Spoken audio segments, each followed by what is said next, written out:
230 plus x whole square equivalent to 492A04. 492A04 right. ఇది general గా ఎస్ఎస్సిలో ఇట్లాంటి questions అడుగుతారు.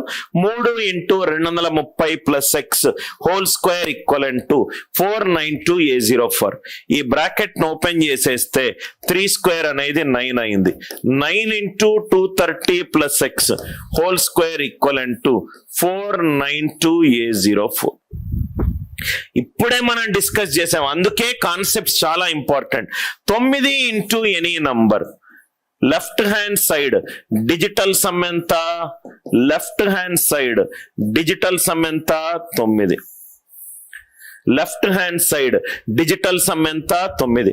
9 into any number, left hand side digital sum ఎంత? 9. Right hand side కూడా దీని digital sum ఎంత ఉండాలి చూద్దాం. రైట్ హ్యాండ్ సైడ్ కూడా దీని డిజిటల్ సమ్ ఎంతో చూద్దాం. 4 ప్లస్ 9 13, 15, 19. 19 ప్లస్ ఏ 19 దాటిన తర్వాత ఏ నంబర్ మల్టిపుల్ ఆఫ్ 9 ఉంటది? 27. ఏ వాల్యూ ఎంత? 8.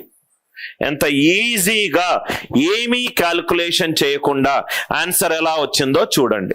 3 into 230 plus x whole square, 3 whole square చేస్తే 9 into 230 plus x whole square.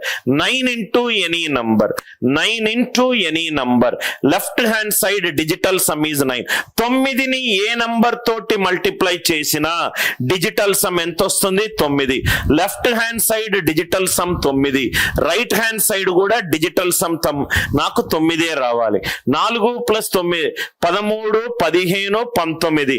19 plus ఏ 18 దాటిన తర్వాత ఏ నంబర్ 9 మల్టిపుల్ ఉంది? 27. సో 19 దాటిన తర్వాత 27 అంటే ఏ వాల్యూ ఎంత కావాలి? 8. Is these question clear? Purely concept oriented question. 9 into any number, 9 into any number, answer digital sum ఏమవుతుంది? 9 అవుతుంది. ఐ థింక్ లాజిక్ క్లియర్ అయిపోయింది కదా.